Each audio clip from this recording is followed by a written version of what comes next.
Bismillahirrahmanirrahim. We are studying chapter number 20 of biology, second year biology. Today topic is DNA as hereditary material. The first evidence of hereditary nature of the DNA was provided by a British microbiologist, Frederick Griffith, who made some unexpected observation while experiment with the pathogenic bacteria. He infected the mice with a virulent strain of Streptococcus pneumoniae, bacteria that known as pneumococcus.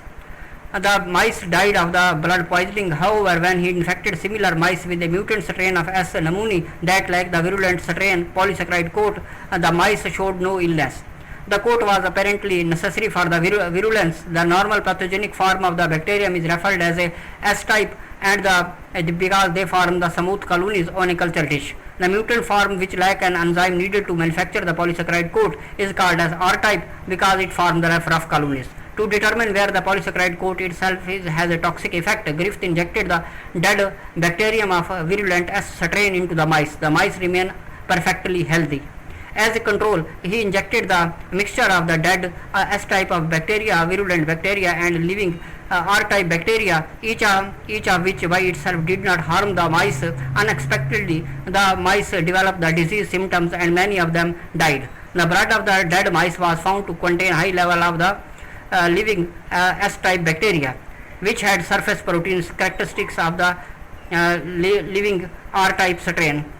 Somehow, the information specified the polysaccharide coat had passed from the dead virulent S bacterium to the living coatless R bacterium in the mixture, permanently transforming the coatless R bacterium into the virulent S bacterium. It is called transformation, is a transfer of genetic material from one cell to another and can alter the genetic makeup of the recipient cell.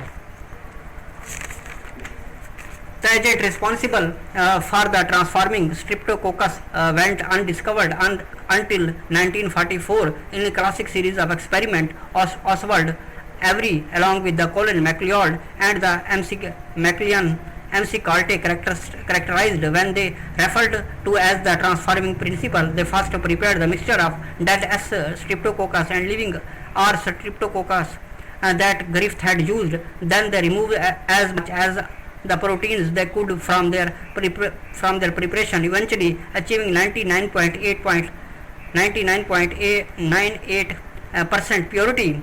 Despite removal of nearly all the proteins, the transforming activity was not reduced.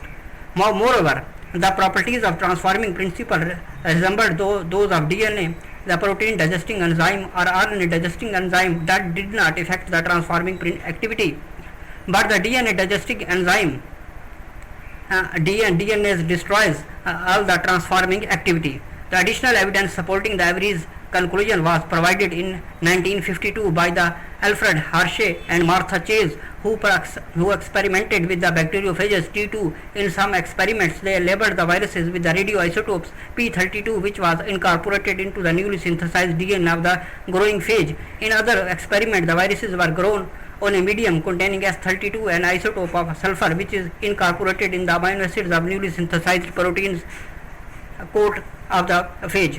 After the labeled viruses were permitted to infect the bacterium cells were agitated violently to remove the protein coats of the infected viruses from the surface of the bacterium, and this removed nearly all of the S32 labeled form from the proteins of the phages.